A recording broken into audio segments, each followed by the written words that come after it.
outro planeta, já voltei duas nesses últimos 15 minutos. Mas ouvir vocês é maravilhoso, viu? Vocês jovens que estão fazendo tanta coisa bonita, saindo dessa coisa horrível que se vive no planeta. É maravilhoso.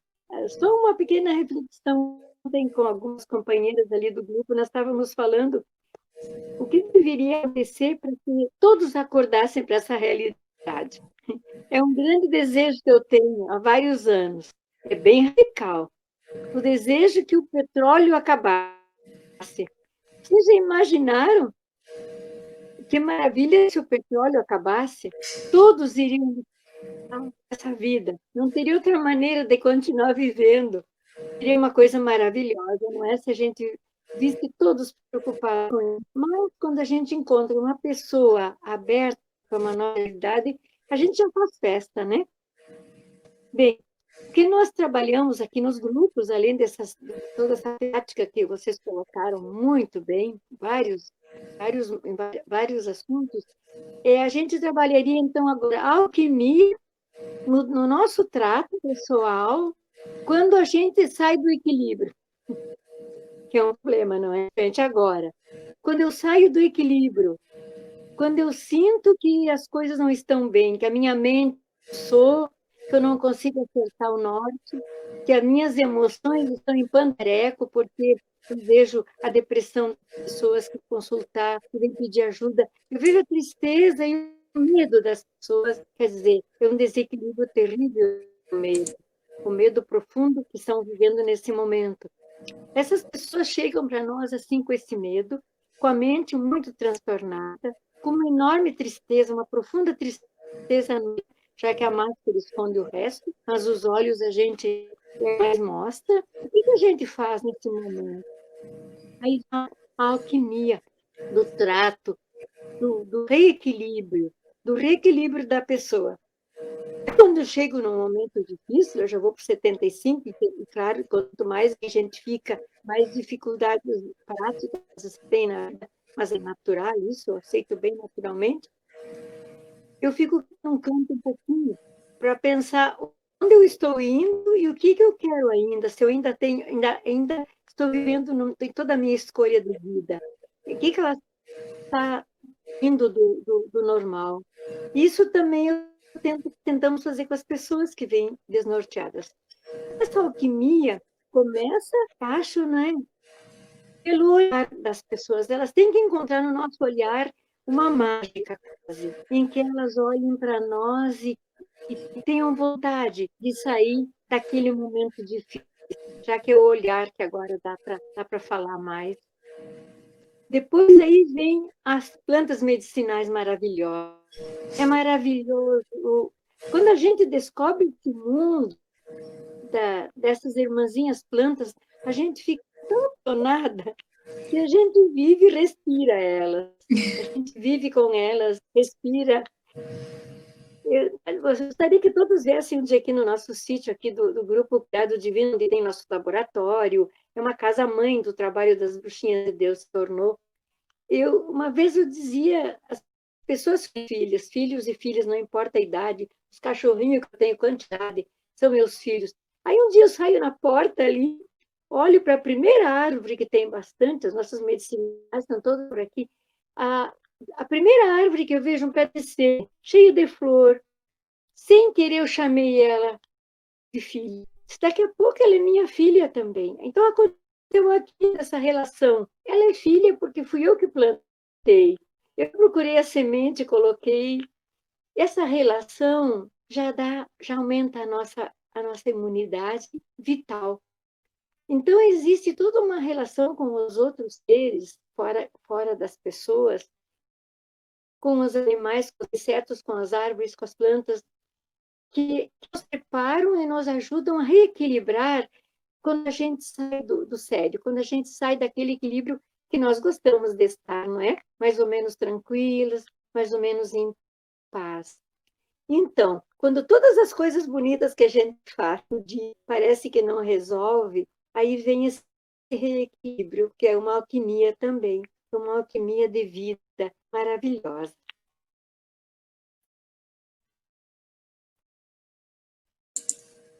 Que maravilha. Esse assunto sempre me emociona. A gente é viciada nisso. Obrigada por me escutarem. Nós que agradecemos. Obrigada mesmo por...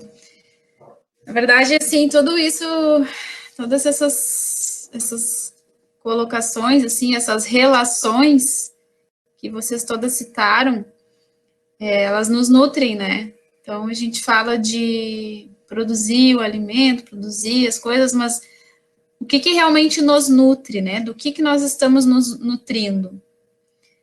É em harmonia, né? Essa nossa nutrição está em harmonia com a natureza que somos e que vivemos, com outros seres, ou a gente está vivendo só no nosso eixo, sem, né, pensar em outros seres, em outros ambientes, enfim. Até me emocionei. Ai, ai. Cheia da vida.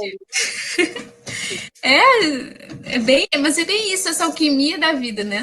Essa filosofia, essa magia, os diferentes saberes. Isso é que tudo, né? Então,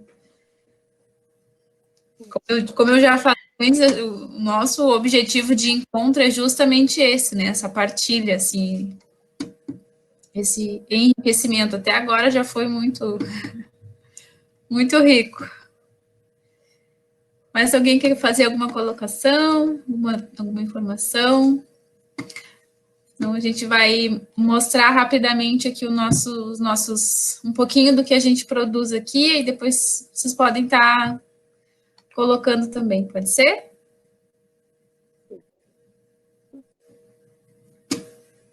Tá, eu vou... Só para mostrar mesmo, para vocês terem essa visão, assim, de como que a gente... como que a gente, em cada detalhe, assim, desenvolve, né, esses produtos que a gente comentou lá no início. Cadê compartilhar a tela? Não, é aqui. Aí qualquer coisa vocês podem ir falando. Eu acho que eu vou sumir aqui, não vou conseguir ver.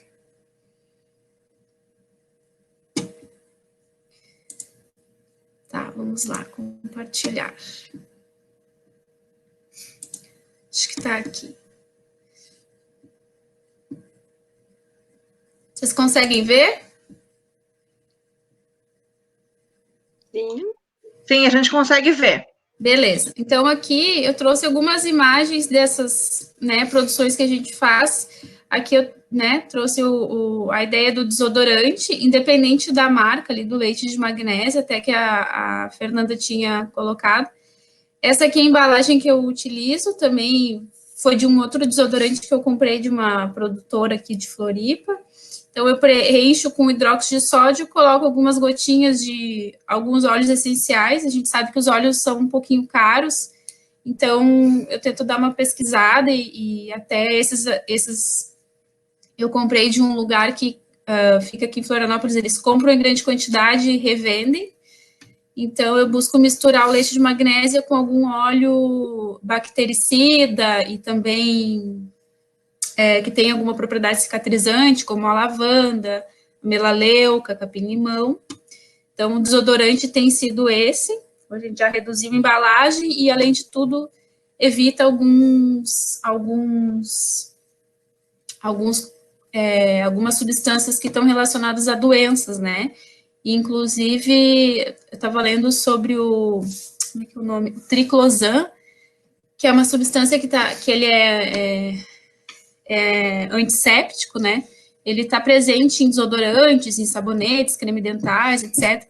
É uma dessas substâncias que foi proibida em outros países e ele está relacionado com danos, né, aos seres vivos e resistência bacteriana. Então, bactérias estão se tornando mais resistentes em função do triclosan e isso, além de agravar o que a gente quer retirar, né, que seria essas bactérias causadoras de odores, então elas se tornam mais resistentes, e isso pode prejudicar, inclusive, em função da resistência a antibióticos, né, então a gente está aí vivenciando um período de pandemia, né, questão do vírus, mas podem vir bactérias super resistentes aí na frente, e daqui a pouco, né, toda a população utilizando dessas substâncias pode estar agravando uma situação já eminente. Aí, nessa segunda imagem, tem um pouquinho aqui dos óleos, ó, o azeite de oliva, óleo de coco, alguns chazinhos, assim, que dá para a gente utilizar para fazer óleos corporais. Aqui tem um exemplo, ó, é o óleo de oliva, faço tipo um extrato, assim, aqui na imagem é camomila, chá de camomila e hortelã, não, camomila e orégano, então eu esquento eles em banho-maria para poder extrair os componentes dos chás, e aí depois acrescento alguns olhinhos essenciais, e aí a gente tem até tá já na metade aqui, esse óleo corporal. Então, os cremes que eu utilizava, eles estão parados ali, porque eu tenho utilizado muito mais esse óleo corporal, que além de super cheiroso, traz as propriedades dos óleos essenciais e a questão da hidratação pelo óleo de coco e óleo de oliva, né? Que é bom para cabelo e pele. Aí aqui os vidrinhos reaproveitados. Aí aqui pude fazer pomadinhas, assim, que são creminhos, né? E o óleo em si. O óleo e pomadinhas feitas com o óleo de coco. Daí eu pego o óleo de coco, coloco umas gotinhas do óleo essencial, boto nas embalagenzinhas, que são essas aqui, e sigo usando para corpo e cabelo. Então, substituindo os cremes corporais, né? É uma alternativa, né? Porque eles são super cheirosos, assim, um aroma super bom em função dos óleos essenciais. Então, eu sei o que eu estou passando no corpo, não é que nem a gente comprar os cremes, né? Às vezes cremes caríssimos, que apesar de pode até ser cheiroso e tal, mas daqui a pouco tem alguns poluentes ali. Vocês estão me ouvindo? Sim. Tá. Sim. Aqui uma demonstração dos sabonetes, né? O sabonete feito desde do início mesmo, que envolve os óleos, aqui eu tenho um exemplo, ó. O próprio óleo de girassol, óleo de palma e óleo de coco. Essa é uma receita pronta já de um curso que eu fiz ela é química e faz sabão já há muito tempo, que é a Cris, da Botica do Sítio, aqui de Florianópolis. Então, é uma receita pronta, né? Porque a gente precisa saber as medidas, né, de óleo para reagir com a soda. E lidar com a soda é um detalhe que, para mim, foi um pouco difícil, apesar de já ter lidado com ela no laboratório, lá no Instituto Federal. Eu tenho um pouco de receio por saber que ela é corrosiva e quando eu diluo ela na água, aquece muito, então tem que ter todo um cuidado. Vocês podem ver que eu tô com luva, tudo mais, até para abrir ela. O Bruno me ajudou nesse processo, até porque eu fiquei meio receosa, mas deu tudo certo. Eu comecei o processo de sabão, aqui, né, vocês podem ver na primeira imagem as caixinhas de leite. Eu reutilizei essas caixinhas, na verdade, de água de coco. Eu utilizei essas caixinhas para fazer a forma do sabão. O interior delas é alumínio, mas a soda não pode estar em contato com alumínio, então eu forrei essas caixinhas com papel manteiga. Aí deixei elas separadas ali no cantinho, organizei todos os materiais que eu usar, né, a soda e os óleos, a balança para pesar o material, o vinagre está aqui por medida de segurança, caso houvesse algum acidente com a soda, a gente utiliza o vinagre. Aí aqui pesando a água.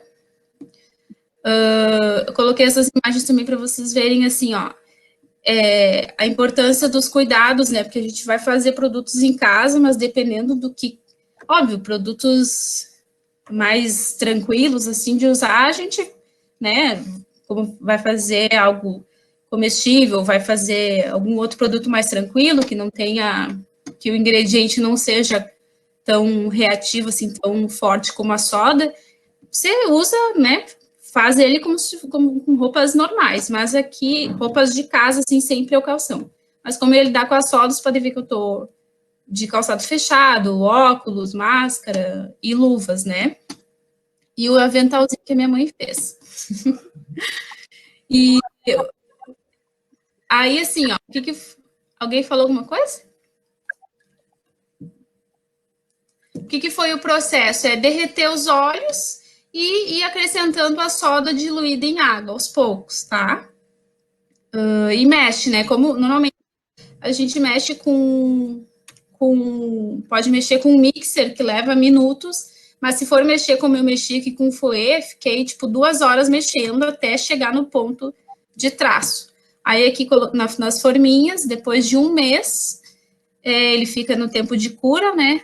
Aí tá aqui o sabonete já. Aqui o resultado, mostrando para vocês, né? Recém ele teve o tempo de cura, que ficou um mês ali para, né, ter certeza que toda a soda reagiu com o sabão. E o resultado foi, a princípio, positivo, né? Ele não saiu com um aroma tão forte assim, porque eu não coloquei muitos óleos essenciais justamente para diminuir o custo, né? Mas rendeu aqui 24 barrinhos de sabonete. E aqui os saquinhos também que a minha mãe fez, que ela tem feito umas costuras assim, e daqui a pouco é uma ideia que pode ser uma fonte de renda, né, para quem tiver interesse. Aqui é a ideia da cerveja. Alguma dúvida sobre o sabonete? Algum comentário? Alguém já fez sabonete em casa? Sim. Amanda, eu tenho. Pode falar. É a Mônica. A minha sogra, ela produz sabão em casa e eu utilizo, ele é maravilhoso, assim, para louça, para lavar roupa, então, assim, para tirar mancha. E eu nunca vi ela fazendo, mas eu sei que ela faz reutilizando óleo de cozinha. E aí agora eu vi a tua receita e fiquei pensando, assim, sobre isso, né? Então, o sabão realmente é feito com óleo, precisa de óleo. Sim. E assim, o sol dela não fica um mês, assim, pelo menos ela nunca me comentou, mas ela faz quantidade, assim, até a forma que ela usou para colocar e cortar foi uma bacia dessas de areia de gato, sabe? Aí fez várias barrinhas. Eu já vi com aquela forma da pizza. Sabe a pizza, quando você pede, ela entrega, uma coisa assim, tem uma moça que mora no mesmo bairro que ela faz naquela forma da pizza, ou seja, reaproveitamento. E a minha dúvida é assim, né, eu sei que ela usa soda cáustica, né, porque ela tem o pote, né, em casa, e ela um dia ela estava atrás desse pote, né, para fazer mais sabão, eu digo, ela usa soda, porque eu ainda não peguei a receita, não paramos para ver, assim, mas esse sabão, por exemplo, né, mais simples, né, esse bem caseiro, assim, né, receita de bruxa mesmo, porque minha sogra é bem bruxa, assim. Ele também, assim, né, esse sabão, por exemplo, que é feito com óleo reutilizado, né, óleo de cozinha e soda, é uma alternativa também, assim, sustentável nesse sentido, mesmo sendo feito com óleo de cozinha e com a soda. Sim, a gente, né, pelo pessoal que faz sabão, a gente entende que sim, justamente por você reaproveitar um óleo que iria para um outro lugar, às vezes até sem um destino adequado. Então, se tu tem como juntar o óleo, né, e reaproveitar ele para fazer esse sabão, né, para lavar roupa, lavar louça, etc., né, acredito que seja uma forma sustentável, porque reaproveitando e talvez iria lugar até para água mesmo. Então, pois eu fiquei com essa dúvida, assim, por ignorância. Para sabão, né? Não para sabonete. Ah, sim, para sabão. Usar, mas aí para sabonete, a ideia é que você use diferentes óleos, para que consiga ter as propriedades também de hidratação da pele, né? Ah, sim. Numa proporção adequada de tanto de óleo para tanto de soda. E cada óleo tem uma porcentagem específica de soda que a gente deve utilizar. Entendi. Então, acho que aí também tinha uma dúvida, se esse sabão podia ser usado como sabonete também. Então, não, Amanda, esse Oi. não. Amanda, Não, a princípio não, porque ele pode ressecar muito, né? Inclusive no sabonete a gente coloca uma porcentagemzinha de óleo Amanda, sabonete para ser hidratante. Pode falar, é Kátia. minha. Sim? Então, esse sabão que tá falando do reusável, porque em casa de troca, que oficinas em Natália, uma senhorinha, já tem, acho que deve ter uns 80 anos já, maravilhosa, uma bruxona, ela faz esses sabões junto com os grupos de mulheres de Porto Alegre, na economia solidária, e aí com a Natália troca por pão, esse processo, né? Então, assim, para limpeza, que a gente falou, ele é legal, né? Tu pode fazer de óleo reaproveitável e tu pode fazer um abacate. Tá travando um pouquinho. Muitas receitas que tu pode, por exemplo, quando tem muita safra de abacate, por exemplo, tu pode fazer sabão de abacate. Ele é uma gordura boa. Frida, não. Ele é uma gordura boa para fazer sabão. Para Tá travando. E faz, às vezes, menos para sabonete, eu prefiro usar mais, né? Tá travando? Tá, dá para usar utiliza um abacate para fazer o sabonete, mas aí travou. Não. Para o sabonete, a gente usa Glicerina. Ai, travou tudo agora. Será que é nossa? Não. Exatamente. Ó, agora Para mim também tá travando aqui, Amanda, a fala da Kati. Eu até tirei o vídeo para ver se diminui o uso da internet, não sei. Sim, mas vamos ver. Kati, travou, agora voltou. Tá, vou tentar falar. Que para sabonete a gente usa glicerina para fazer sabonete. Né? Não sei se vocês também, principalmente tu pode ver o pessoal que faz para vender mais sabonete, essas sim. mais com bota anis estrelado, que bota camomila, que bota, né? Essa sabonete que é uma delícia, que a gente compra, que é cara, que a Fefosa falou, sabonetes são maravilhosas, né? Delícia. Elas têm glicerina. É diferente, né? E aí é outro jeito de fazer também, né?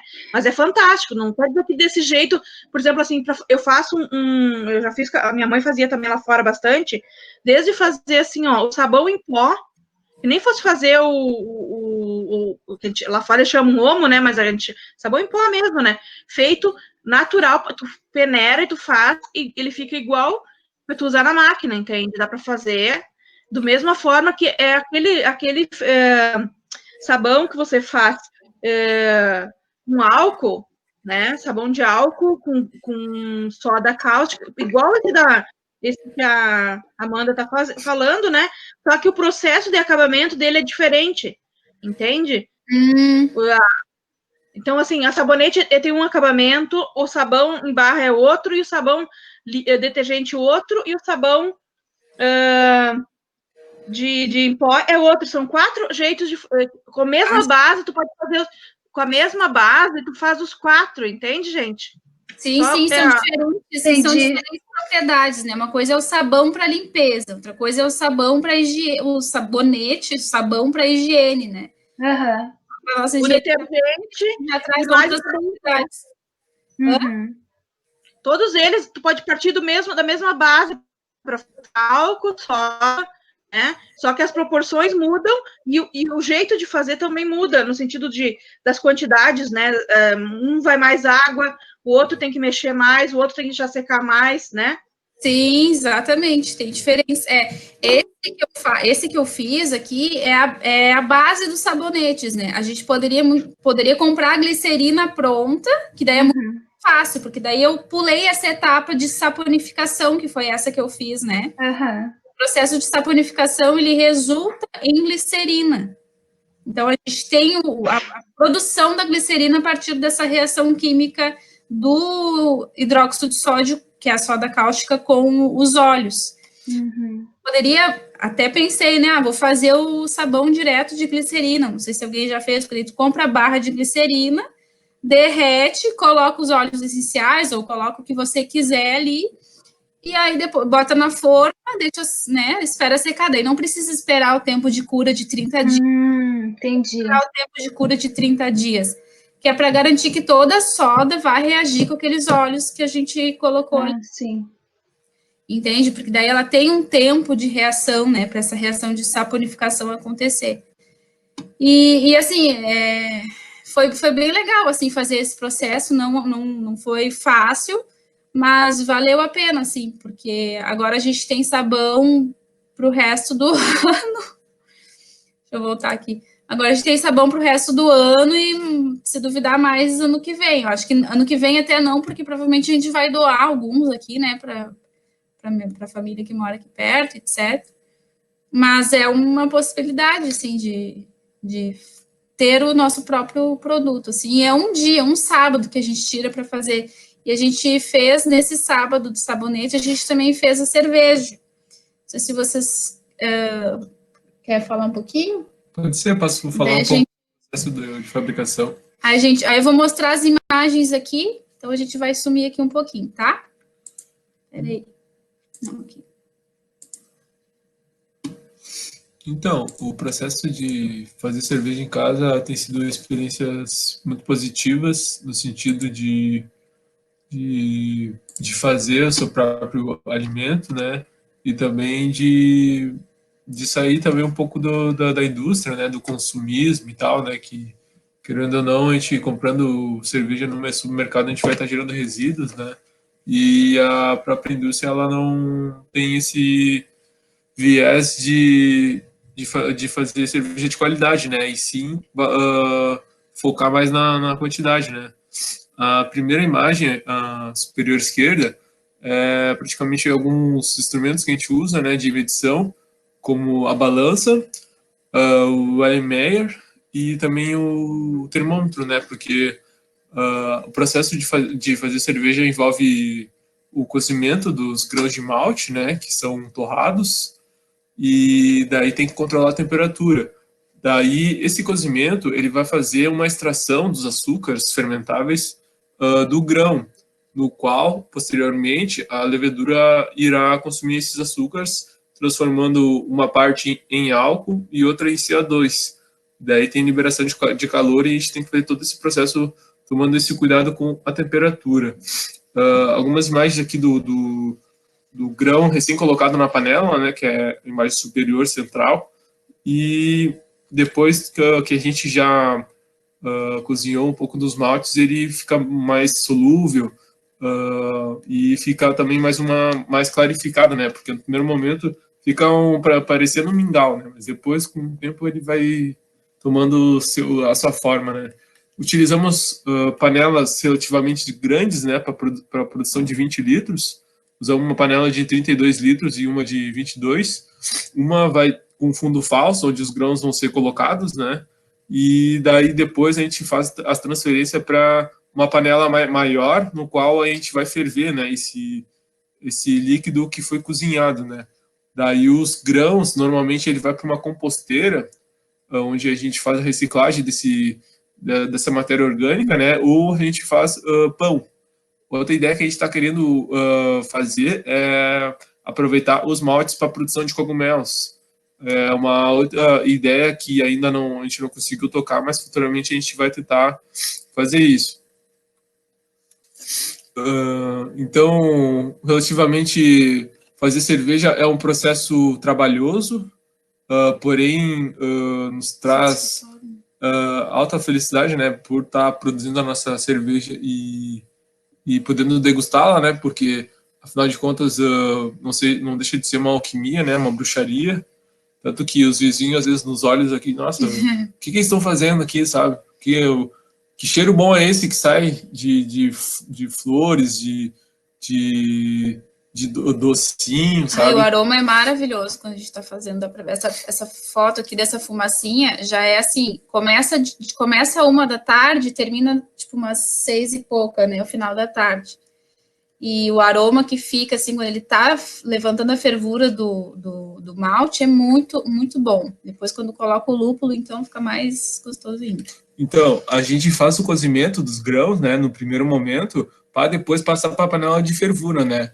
Mas a gente cozinha, então, com o objetivo de extrair o maior açúcar fermentável possível para a levedura, só que esse líquido em si, ele não está estéril, né?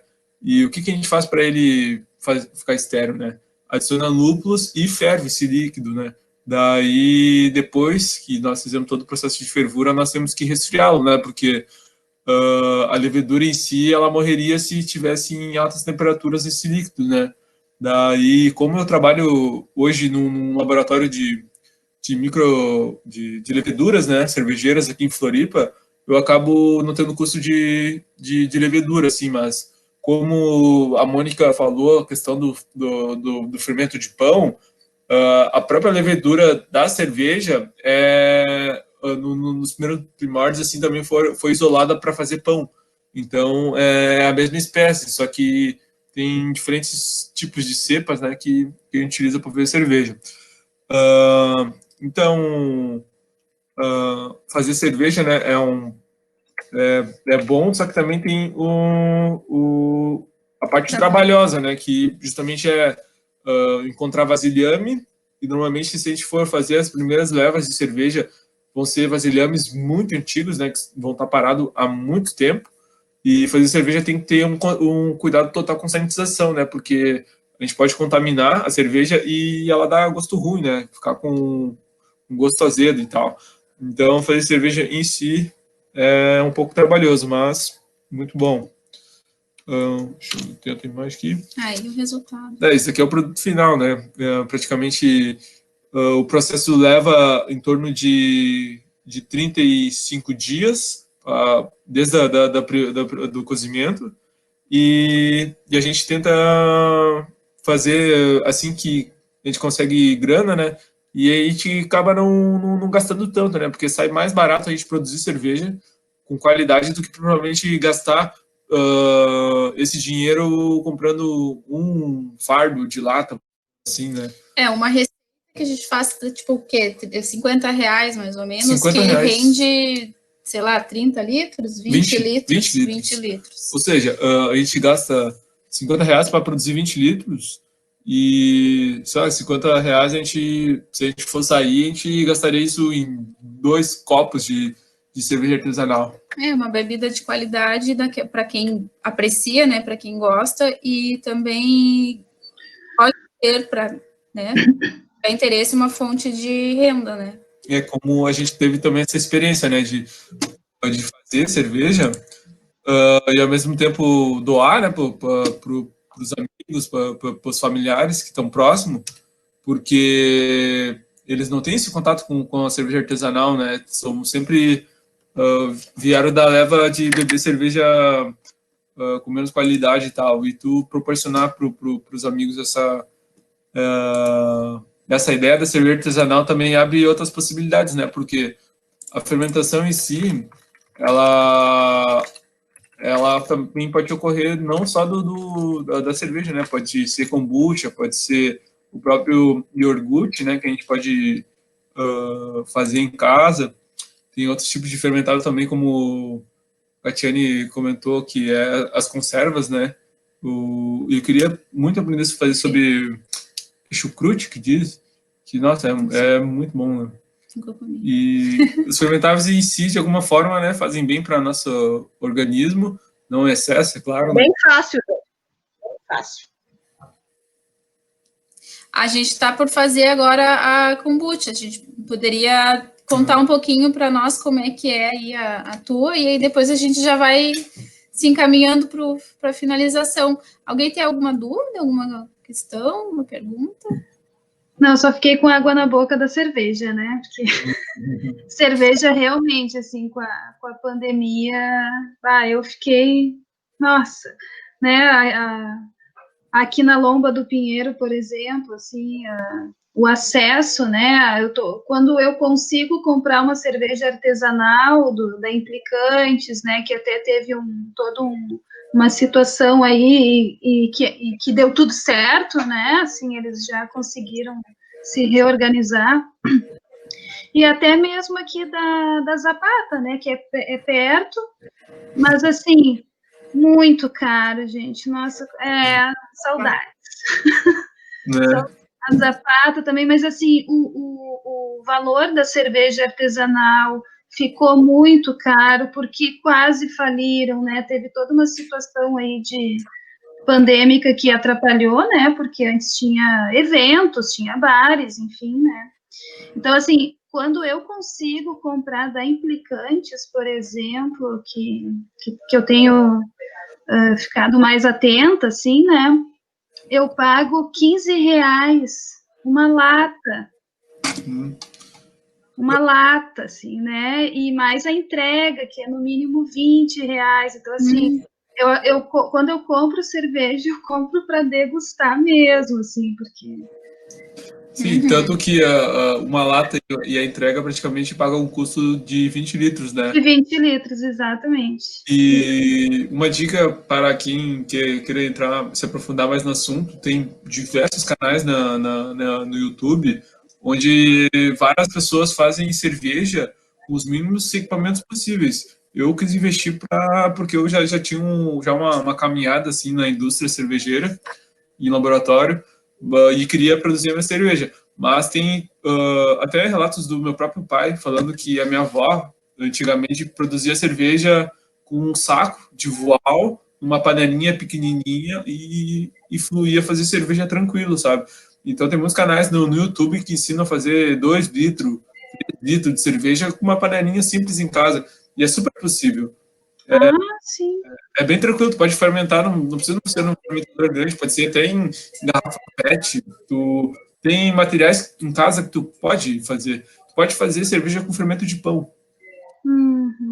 Então é só ter o malte, então, enfim, E deixa vocês procurarem tal esse. É algo que é possível, né, Bruno? Assim, possível domesticamente falando, assim, né? Porque às vezes a gente também pensa que nem o sabonete, que nem o sabão, a gente pensa assim, não, precisa de um espaço, precisa de um fogareiro, ou, né? Enfim, precisa de óleos essenciais, que também tá difícil de achar, né? Agora tá tudo virtual, né?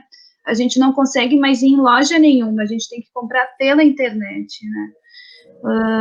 Mas, assim, acho que como é potente o nosso grupo aqui, né, que a gente tem acesso a descobrimentos de possibilidades dentro de casa, né, isso é muito bom, maravilhoso.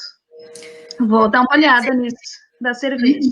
Em qualquer coisa, nos pergunte também, a gente está aí, né, para dar um auxílio, dar uma orientação, porque a gente sempre, tanto no Bruno com o processo da cerveja, eu nesse processo do sabonete, levou um tempo para a gente amadurecer a ideia até dar o primeiro passo e, bom, vamos fazer, sabe? Aos poucos a gente foi juntando uma coisa ali, uma coisa aqui, e tomar coragem, não, tal dia eu vou fazer e bora lá, entendeu? E a gente vai, porque é um processo, assim, de decisão também. Sim. Né, não, vou fazer e, sabe, aí vai juntando o que tem, se precisar adquirir uma outra coisa, né, ou trabalhar com o que tem em casa e algumas coisas são algumas coisas são de fato fundamentais, como no caso da cerveja, tem que ter um termômetro porque tem que controlar a temperatura, tem que ter o malte, tem que, sabe, alguns detalhes assim, no caso do sabonete também, mas tipo, tinha que comprar um mixer, não vou comprar um mix, vou no fouet, sabe? Depois eu me arrependi, porque o fouet se despedaçou, gente. Se despedaçou. Também 2 horas ali batendo, ele virou em nada. Eu tive que botar fora, então não adiantou, sabe? Ô, Amanda, Oi. uma vez, queria fazer várias vezes, é bem mais prático tu pegar tipo uma pá é mais fácil, entendeu? Tipo, sabe, como é que eu vou explicar? Na minha casa tem tipo a gente chama pá de fazer polenta, sabe? Aham. Pega uma ripa e faz mesmo, grande, daí tu bota um balde e tu fica mexendo, entendeu? Porque tu não pode parar de mexer, é bem mais prático do que tu ficar mexendo assim, é muito trabalhoso desse jeito, fiquei olhando, me apavorei. Se tu pegar até tipo uma matunda, deixar ela e fapar, tu pode depois ficar fazendo com ela, ela te dá mais pressão, entendeu? Movimento. Menos força e mais rotação ali, né? Pois é. Enfim, eu fui Isso. nessa coisa da Até experimentação. Cabo de vassoura. Bem limpo, que tu tira tudo ele e usa ele. Eu fiz outro dia ali com a Natália, nós estamos com um cabo de vassoura. Legal. Diferente, Vamos ver para o próximo agora. Então, Porque a base é o movimento, é a rapidez, é parar o movimento e manter um movimento constante, entendeu? Esse sim. que é o... Que daí isso vai dando a alquimia, de fato, né? A energia ali. Sim. Mas deu tudo certo, ficou ótimo, não ficou tão choroso porque não tinha tanto óleo essencial, né? Mas, como naquela ideia, fizemos com o que tínhamos e é isso. Deu espuma, pronto para o uso. No geral, acho que é isso, né? Alguém tem algum comentário, uma pergunta, alguma colocação? Notes? Então tá, gente, vamos nos encaminhando aos finais. Pode ser? Catiane, quer falar alguma coisa? Não, tudo certo. A questão da kombucha, que até a gente falou da receita, né? Sim. Se levar seu computador e trouxer essa vídeo, Travou muito. Eu vou fazer uma aventura. Faz. Eu vou levar na minha cozinha. Que daí eu consigo mostrar. Show. Mostrar as kombucha. Vamos ver se eu consigo. Eu tenho que ir ligando as luzes, que eu tô no escuro. Mas vamos indo lá. Já tô chegando. Só eu trazer vocês na minha cozinha. Ai, eu vou pôr aqui. Eu vou trazer vocês aqui, vou trazer, ver se vai dar para trazer as coisas. Será que enxerga bem? Sim. Vou pegar as kombucha que eu tenho, só para mostrar. Eu tenho 3 tipos, daí eu vou mostrar, entendeu? Tá. Olha, a gente tem o chá verde, temos e agora? Preparar o chá e colocar o açúcar, né? Sim, eu já explico daí, ó. Tá vendo? Aqui tem uns vidros assim, ó, que eu coloco, né? Show. Aqui dentro tem a semente, que uns chamam Scooby, né? Que é o nome em inglês, né? É chá verde, né? Eu uso chá preto, na verdade, tô usando chá preto, né? E açúcar mascavo, tá? Que é os 3 elementos que se usa, né? Tá? Aí, aqui, eu já tenho ela. Ai, sou capaz de abrir para vocês verem o barulho que faz. Eu tenho ela já gasificada de maracujá. Aqui ela fica tipo uma champanhe. Ai, que delícia! Isso vai dar certo, não vai estourar. Olha! Que legal. Não deu para ver, né? Ele tá... Ó, vai fermentar, ó. Tá subindo, ó. Você consegue enxergar? Ai, não consigo. Não dá para enxergar, né, a luz? Menos, dá para ver um movimento ali, mas ela já tá pronta. Acabei de abrir, tá uma delícia. Maravilhoso de maracujá. Com chá de maracujá. Não, com a semente, com o fruto do maracujá. E aqui, ó, vou mostrar outra, que é de maçã. Aqui, de repente, vai dar para ver, ó. Aqui tá muito escuro, né? Se tivesse uma luz mais forte. Ó. Ó. Olha, que legal. Quanto tempo que elas estão aí? Olha que lindo, olha que lindo. Olha, a maçã e anis. Ai, coisa boa. Tá? Show. Como é que faz? Como é que faz, Kátia? Também quero saber. Mostra aquele vidrão primeiro de novo, que eu quero que o Bruno veja ele, por favor. Mostra para nós, por favor. Mostra. Ó. Que lindo. Legal. Com voal? Tem que ser com voal, porque ele tem que respirar, porque ele é um organismo vivo. Assim, Sim. ele tem, né? Então, ele tem esse que não dá para enxergar muito, que no escuro não se enxerga. É a colônia, né? É a colônia, exatamente. Uhum. Daí, como é que a gente faz? A gente deixa mais ou menos um dedinho, 2 dedinhos do líquido mesmo dele, aí tu faz um chá, né? Por exemplo, assim, para fazer, eu tenho 3 vidros desses aqui, né? 4, na verdade, 4 vidros. Daí eu faço 2 litros de chá, tá? Eu uso 6 a 8 saquinhos de chá preto, né? Fervo a água filtrada. Quanto melhor a água, melhor o produto também. Tem isso, né? Então, assim, água filtrada, 6 saquinhos, 6 a 8 saquinhos, ou de 3 a 4 colheres, se for chá preto, sabe? Ou dá para usar chá verde, ou dá para usar outro chá, por exemplo, que é o hibisco, que fica uma delícia de hibisco. Tá? Tá. Ó. Show. E a kombucha é uma... O que é a kombucha, gente? A kombucha é um probiótico fermentado que tem origem na Índia. Deixa eu deixar. Tá tudo aberto no vidro aqui. E ele tem muito tempo, ele é bom para muitas coisas, né? Porque ele regula a nossa macrobiota intestinal, ele é um energizante natural. Mas é uma planta? É uma planta, Kátia? É um cogumelo? Não. Ele é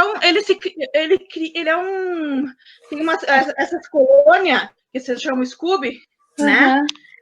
É uma simbiose, né, entre bactérias e fungos. Isso. E ele se forma, entendeu? Então, assim, é igual à fermentação natural. É o mesmo processo, que é um fermentado. Então, o que acontece? A gente precisa sempre ter uma base, né? Ter uma dessa colônia e um pouco do líquido para poder fazer um novo, né? Por exemplo, a minha mãe, eu cresci na minha casa fazendo um pão que a gente fazia de batatinha ralada, que eu a colônia, uma batatinha, colocava uma colher de açúcar, uma colherinha de sal, e aquilo fermentava e fazia o pão a partir daquilo, né? Também, a Adriana, essa que estava aqui, que não está mais, ela faz muito desse jeito o pão ainda, lá no assentamento. Hã? Ela tá sim. Então eu achei que ela...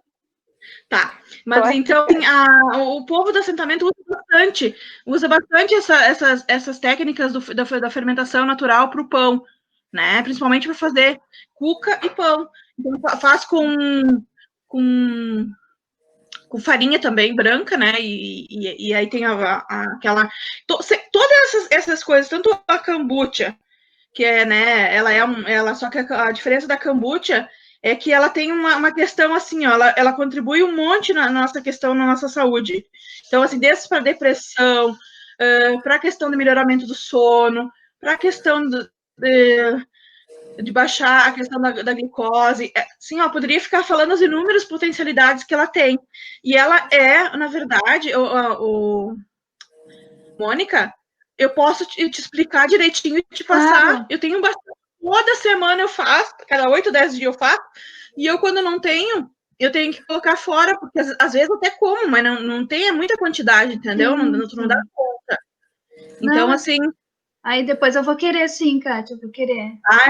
Eu faço a gente chama assim, eu faço uma muda, né? A gente bota num vidro, bota o líquido, faz, e eu te passo. Tá, né? me ensina, por favor. E olha só, a gente...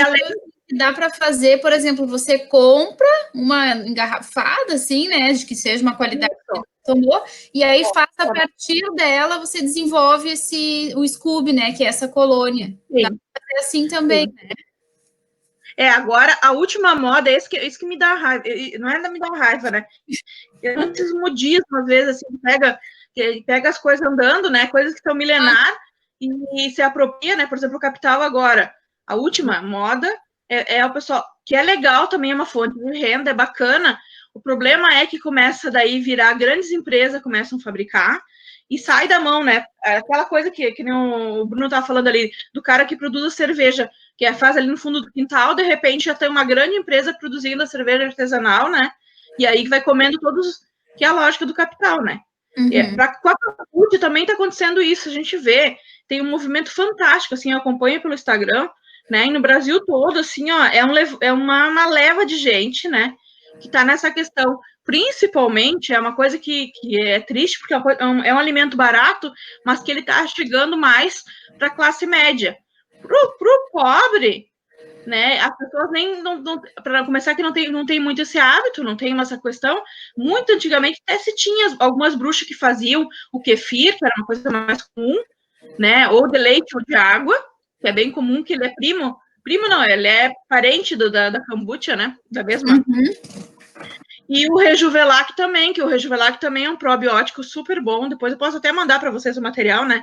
Que é um probiótico que é feito assim, tu faz uma fermentação de aveia, deixa ela de 24 a 48 horas, ou o trigo, e depois tu usa aquele líquido para tomar, para fazer suco, entendeu? E ele regenera a célula, ele produz mais a questão do, por exemplo, para a questão mental, para a gente poder desenvolver mais a capacidade de ajuda na concentração, porque eu estava assistindo outro dia, só para já vou concluir, gente, uma live da Conceição Trucon falando sobre a questão de quanto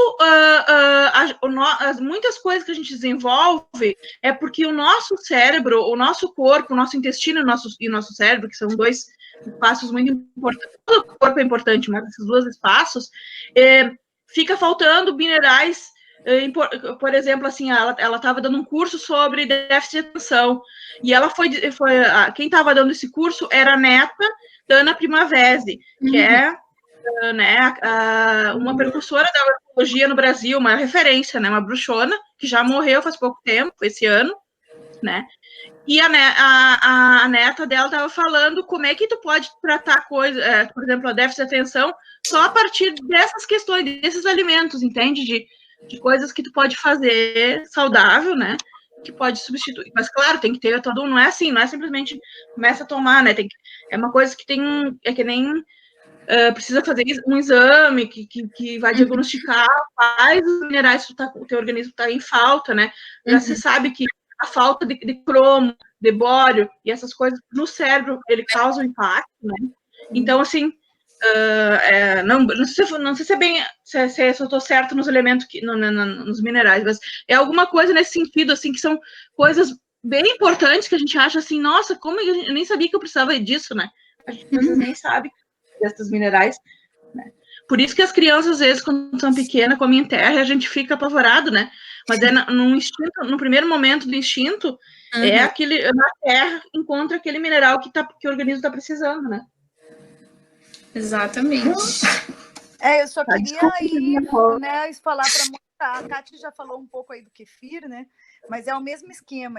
Só que, na verdade, o que acontece, né? A kombucha, ela é indiana, né, oriental aí, né, da chinesa também, né, depende da região, assim, mas é porque ela é essas colônias aí, né, essa simbiose aí de colônias de fungos e bactérias, elas foram encontradas na folha do chá, né, por isso que a base do kefir, da kombucha toda, você tem que fazer ou com chá branco, ou com chá verde, ou com chá preto, que na verdade é a mesma planta, né? Isso aí vai depender né? O chá branco, chá verde e chá preto é a época de colheita e a quantidade de tostagem que você coloca na folha, né?